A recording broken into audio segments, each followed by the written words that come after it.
quais são as 3 portas que o demônio utiliza para retornar à vida daqueles que já deixaram o pecado, fizeram penitência, mas que o demônio tenta retornar com mais força.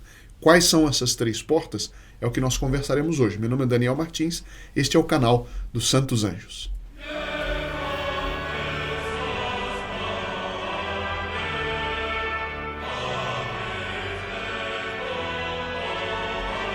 Salve Maria, muito bom dia a todos que nos acompanham. Atrair a ação dos Santos Anjos, afastar a influência do demônio, é uma das coisas que o mundo de hoje mais precisa e é o objetivo deste apostolado, e por isso eu agradeço a todos os apóstolos dos Santos Anjos, os membros desse nosso grupo Apóstolo dos Santos Anjos, e convido aqueles que não conhecem a conhecerem no primeiro link na descrição do vídeo todos os benefícios espirituais, alguns materiais de fazer parte deste grupo que, graças a Deus, graças a Nossa Senhora, aos Santos Anjos, vai crescendo dia a dia mais. Pessoas que compreendem a importância deste apostolado.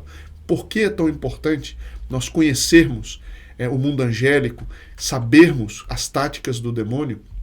Porque nós não podemos amar aquilo que não conhecemos. E também, de um lado. De outro lado, não podemos nos defender do inimigo que a gente não conhece bem. Por isso é importante conhecermos gradualmente mais sobre o combate espiritual. E hoje eu estou inspirando esse vídeo nesse livro, um livro muito interessante, muito bem documentado, do padre Jean-Baptiste Gouffier, sobre as táticas do demônio e a contraofensiva espiritual. Ele cita uma passagem do Evangelho e os comentários de São Tomás de Aquino a esta passagem, e que mostram essas 3 portas que eu mencionei no começo. Ou seja, o demônio que saiu de uma alma e tenta reentrar com muito mais força. Vamos ver primeiro esse trechinho do Evangelho e depois o comentário de São Tomás de Aquino, que eu vou resumir. São Mateus capítulo 12, versículo 43 a 45. Diz Nosso Senhor Jesus Cristo: quando o espírito impuro sai de um homem, ei-lo errante por lugares áridos à procura de um repouso que ele não acha. Diz ele então, o demônio: voltarei para a casa de onde saí. E voltando, encontra vazia, limpa e enfeitada. Vamos gravar essas 3 palavras. Vazia, limpa e enfeitada. Vai então buscar 7 outros espíritos piores que ele, entram nessa casa e se estabelecem aí. E o último estado daquele homem torna-se pior do que o anterior. Tal será a sorte desta geração perversa. Nosso Senhor está falando, portanto, de uma pessoa que se converteu, que saiu do pecado, o demônio perdeu a força que ele tinha sobre essa pessoa, o domínio que ele tinha sobre essa pessoa. Só que, se a pessoa não se cuida, o demônio vai tentar entrar com 7 espíritos piores. E aí a situação da pessoa que tinha se convertido pode ficar pior do que antes dela se converter. Vamos tentar entender quais são essas 3 portas, porque à primeira vista, nesse trecho não fala das 3 portas. Mas Santo Tomás de Aquino ele vai explicar o que significam essas portas. E a gente vê que o demônio tenta voltar para a casa que está vazia, limpa e enfeitada. Aparentemente são coisas boas, né? Uma casa que está limpa e enfeitada aparentemente é uma coisa boa. Acontece que no original, mesmo na Vulgata, no texto em latim e depois nas línguas originais do Evangelho, quando a palavra limpa não quer dizer que ela está inteiramente limpa, mas é limpa com vassoura. Imagine uma casa muito empoeirada e que a gente só limpa com vassoura, fica muita sujeira para trás.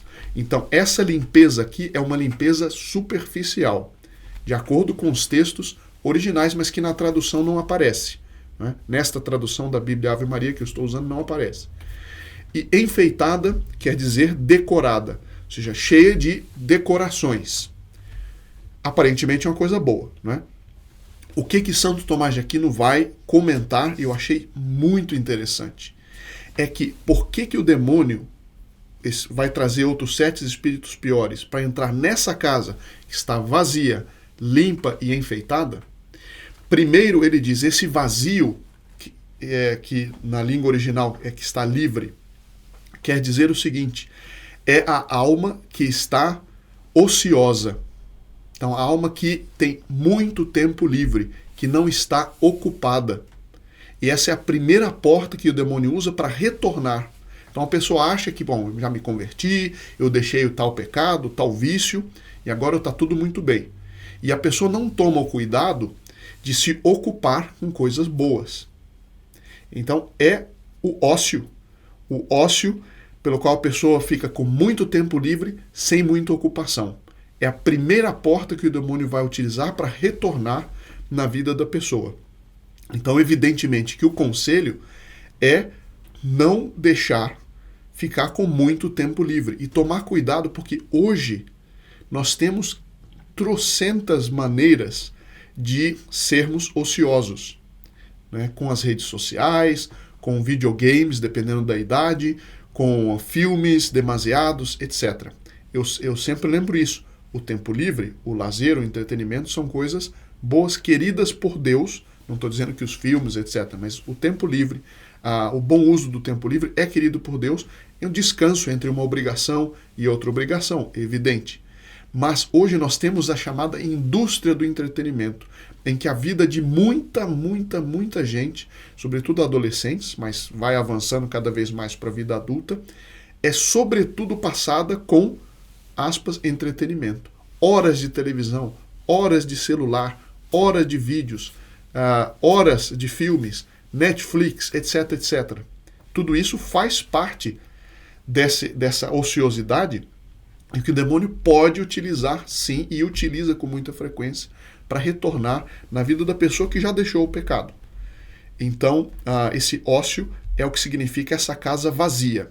Agora, o que é a segunda porta, que é significada pela palavra limpa e que tem o sentido de limpa apenas com vassoura, né? Em que não houve uma limpeza total? É que a pessoa, quando nós deixamos um defeito, quando nós deixamos um vício, quando nós deixamos um pecado, aquele ponto da alma em que tinha aquele defeito é mais vulnerável para voltar àquele mesmo vício. Então, a pessoa que tem o vício da bebedeira, se ela não é especialmente vigilante naquele ponto da bebida e ela não se permite ocasiões em que ela facilmente vai cair, quando ela cai, ela pode cair pior até do que estava antes. Então, essa limpeza superficial pode ser uma porta para o demônio retornar. E aqui é um conselho de Nosso Senhor, no fundo, para que quando nós queremos deixar o pecado, nós rezarmos, pedirmos, fazermos mortificação dos sentidos. Na semana que vem nós vamos ver mais alguns conselhos de como fechar essas portas. Mas, enfim, resumindo, nós procurarmos sempre estar limpando a nossa alma dos defeitos, das más inclinações, combatendo as más inclinações e assim por diante. Então, essa é a segunda porta que o demônio tenta entrar. Quando a pessoa que se converte, ela não procura ter uma conversão total. Alguém vai dizer, mas ninguém é perfeito. Isso é verdade. Mas o que se trata aqui da tentativa, né, do esforço de tentar limpar e a frequência com que a gente tenta limpar. Porque os defeitos não são só como poeira que a gente tira e acabou. São como ervas daninhas, estão o tempo inteiro, né, voltando para o nosso jardim. Um jardim, para ser bonito, tem que estar o tempo inteiro passando por uma manutenção de tirar as ervas daninhas. Senão elas crescem mesmo, assim com os nossos defeitos. Então, a primeira porta, eu repito, é a casa vazia, nesse sentido da ociosidade, segundo Santo Tomás. A casa limpa só superficialmente e não profundamente. E enfeitada, o que quer dizer aqui? Que é enfeitada apenas por fora, com objetos de decoração. Esse é o sentido original do texto na língua original. Então, esse enfeitado aqui são decorações meramente exteriores. Isso eu vejo muito. A gente que trabalha muito com jovens, com almas, com pessoas que pedem ajuda, etc., a gente vê que muitas conversões são superficiais. Ou seja, não só a pessoa não quer limpar inteiramente o vício que ela deixou, mas ela de tal maneira coloca coisas exteriores que ela tem a ilusão de que a alma dela está lindíssima, né? Porque ela tem várias devoções e ela tem fotos em casa de santos, etc., o que são coisas boas, são coisas necessárias e que até afastam o demônio. Mas se a pessoa só tem uma decoração exterior e não interior, imagine uma casa que tem vasos bonitos, porcelanas orientais bonitas, mas que tem vários objetos de decoração que são lindos. Só que a casa está caindo aos pedaços. Há muito tempo que a pessoa não pinta, então ela gasta dinheiro por um objeto muito bonito para colocar numa casa que nem sequer está pintada. Então é esse sentido de uma decoração superficial que não condiz com a decoração da casa em si. Então a pessoa ela coloca penduricalhos exteriores na sua devoção para esconder de si mesmo a necessidade de estar renovando a casa, de fazer uma renovação estrutural do edifício, por assim dizer, quando é necessário. O encanamento, a eletricidade, a tinta. Do que adianta a pessoa ter um vaso super precioso na frente, ou pendurado numa peanha, numa parede que está cheio de infiltração? Não é? Não adianta, uma coisa não condiz com a outra. Apesar da decoração ser boa, né, ser legítima e tudo mais, muito mais importante é essa parte estrutural. Então, essas são as 3 portas. Novamente, o ócio, a falta de profundidade e de vigilância para limpar os defeitos profundamente, e a vaidade, ou seja, com coisas exteriores, esconder a falta de profundidade da conversão interior. Eu não sei se estão claras essas 3 portas, ditas por Nosso Senhor no Evangelho e esclarecidas aqui por Santo Tomás de Aquino. Eu espero que eles façam bem. Nos vemos na sexta-feira de perguntas e respostas e depois, na semana que vem, nós vamos ver com mais detalhes como fechar essas portas ao demônio. O que é uma conversão realmente profunda e sincera. Isso nós vamos ver na semana que vem. Muito obrigado, até o próximo vídeo.